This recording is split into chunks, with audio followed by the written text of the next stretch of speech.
Oi, meus amores! Hoje estamos começando o capítulo 4 da parte primeira das causas primárias de O Livro dos Espíritos. E esse capítulo 4 tem como título do princípio vital. Ele é dividido em 3 partes, o capítulo. A primeira parte, que é o que nós vamos começar a abordar hoje, fala dos seres orgânicos e inorgânicos. A segunda parte, a vida e a morte. E a terceira parte, inteligência e instinto. Quando Allan Kardec organiza essa parte do texto, ele tem preocupação de início de situar, aliás, como ele sempre faz, né? Situar o leitor com relação ao assunto que vai ser tratado. Para a gente hoje pode parecer simples, né? Ou até comum, ou vamos dizer assim, de certa forma desnecessário, abordar uma introdução explicando o que são seres orgânicos e o que são seres inorgânicos. Acontece que a gente precisa lembrar, e vamos recordar disso com frequência, que Allan Kardec está escrevendo para um leitor do século XIX. Os conhecimentos científicos que a gente tem hoje facilmente nas aulas de ciências do ensino fundamental ou nas aulas de biologia, física e química do ensino médio não era comum a todas as criaturas naquela época. E exatamente por causa disso, Kardec tem a preocupação de situar o seu leitor com relação ao entendimento da diferença entre esses dois seres antes de abordar do ponto de vista espiritual, né, do conhecimento espírita. E exatamente por causa disso, ele vai colocar numa nota introdutória as seguintes informações. Os seres orgânicos são os que têm em si uma fonte de atividade íntima que lhes dá a vida. E aí é interessante a gente já começar a pontuar algumas coisas, né? Ele já começa apresentando o fato de que os seres orgânicos possuem algum elemento a mais, algum elemento específico capaz de produzir a vida nesses seres, nesses corpos. Nascem, crescem, reproduzem-se por si mesmos e morrem. São dotados de uma vitalidade específica.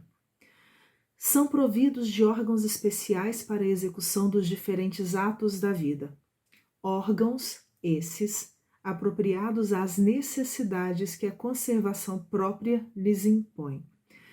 Kardec já vai dar para a gente a dimensão de que, ou melhor, a noção de que esses órgãos são capazes, em certa medida, de garantir a conservação da vida.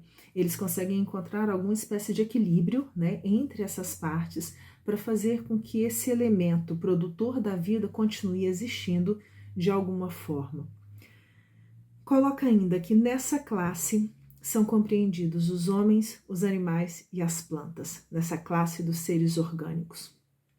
E aí, em contrapartida, ele vai apresentar a explicação de que seres inorgânicos são todos os que carecem de vitalidade, são aqueles que não têm, que precisariam, né, para atingir esse outro grau, esse outro patamar de seres orgânicos, precisaria dessa vitalidade. Essa vitalidade é ausente nesses seres inorgânicos. Repetindo, seres inorgânicos são todos os que carecem de vitalidade, de movimentos próprios e que se formam apenas pela agregação da matéria. Então vamos dizer que, nesse sentido, são seres que são formados pela agregação que ele está querendo dizer, vamos dizer assim, quase que pela atração existente entre os átomos, né, que formam aquele tipo de molécula, que formam aquele tipo de matéria. Tais são, ele vai colocar os exemplos, os minerais, a água, o ar, etc.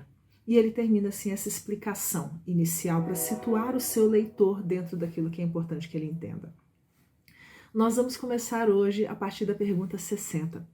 E na pergunta 60, Allan Kardec pergunta aos espíritos o seguinte: é a mesma a força que une os elementos da matéria nos corpos orgânicos e nos inorgânicos? Vejam bem, ele não está perguntando aqui especificamente ainda sobre esse elemento promotor da vida. Ele está se referindo à força que une, né, que agrega esses elementos, vamos dizer assim, esses átomos, tanto na matéria orgânica quanto na matéria inorgânica. Então vamos perguntar de outra forma. Será que no meu corpo, né, que constitui uma matéria orgânica, onde existe essa vitalidade, o elemento que une as partes, esses seres, né?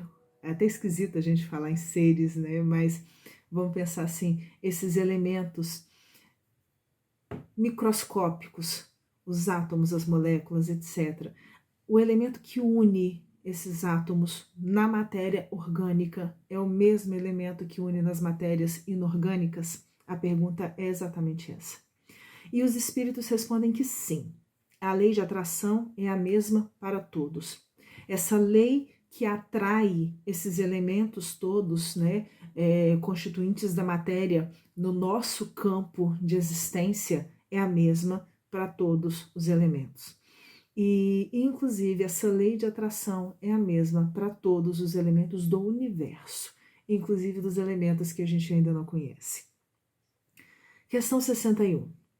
Há diferença entre a matéria, vamos ver bem que ele continua se referindo às questões da matéria. Há diferença entre a matéria dos corpos orgânicos e a dos inorgânicos? Por enquanto ele está tentando entender as diferenças e as semelhanças. A resposta dos espíritos é de que a matéria é sempre a mesma. É por isso que a gente vê, né, nos nossos exames de sangue e outros assim, que nós temos dentro do nosso organismo ferro, nós temos potássio, nós temos minerais diversos compondo o nosso corpo físico. Por isso eles dizem, a matéria é sempre a mesma. Porém, aí é que vem a diferença, nos corpos orgânicos, essa matéria está animalizada, ou seja, ela recebe algum outro elemento que permite que ela adquira essa vitalidade. Essa é que vai ser a diferença. Mas Kardec ainda insiste, porque ele está mapeando o terreno para tentar alcançar a compreensão máxima possível, né, àquela época deste assunto. E na questão 62, ele vai tocar exatamente no ponto. Qual a causa da animalização da matéria?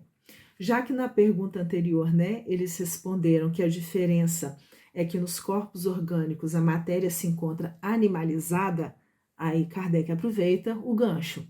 Qual a causa da animalização da matéria? O que faz com que uma matéria se torne animalizada?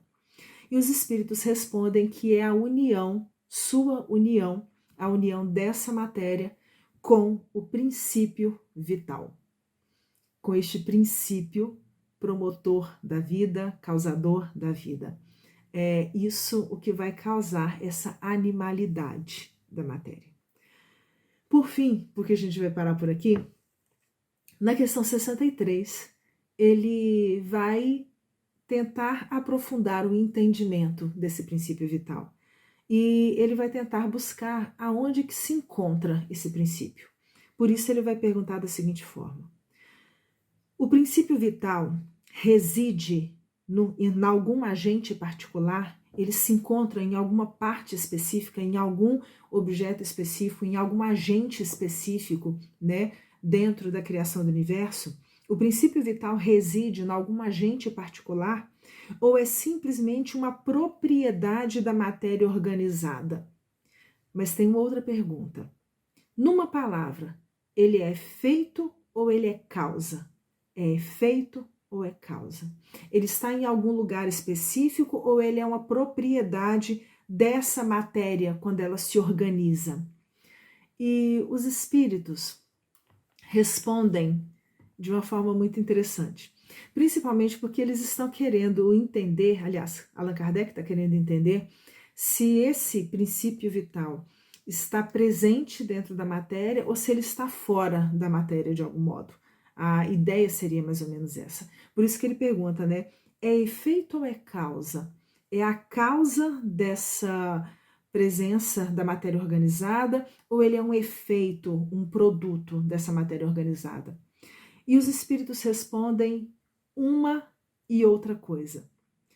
o princípio vital ele é ao mesmo tempo efeito e causa. Eles vão explicar por quê. A vida, esse princípio da vida, é um efeito devido à ação de um agente sobre a matéria.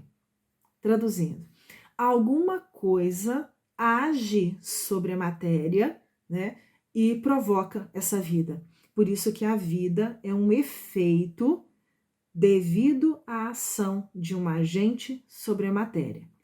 Mas ele continua na explicação.